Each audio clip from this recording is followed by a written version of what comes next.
বন্ধুর প্রশংসা যখন আসলো আল্লাহ বন্ধুকে দিয়ে বলাই না, আল্লাহ নিজে বলেন আলাম নাশরাহ লাকা সাদরা, ও বন্ধু আমি তোমার সিনাকে প্রশস্ত করলাম, তোমার সিনাকে বেলায়েতের নবুয়তের খজিনা বানায়া দিলাম। বলে বলেন সুবহানাল্লাহ। যখন আল্লাহর প্রশংসার ব্যাপারে আসলো, আল্লাহ বন্ধুর নাম এলান করলো, বন্ধু তুমি বলো।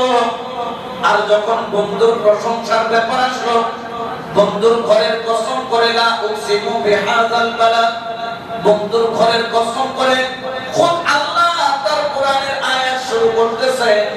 কিন্তু নিজের ব্যাপারে যখন প্রশংসার বিষয় আসলো, আমার আল্লাহ বললেন বন্ধু তুমি আমি আল্লাহর প্রশংসা করতে থাকো। অর্থাৎ বোঝা গেল রাসূলের কাজ হচ্ছে আল্লাহর প্রশংসা করা, আর আল্লাহ বেছে নিয়েছেন রাসূলের প্রশংসা।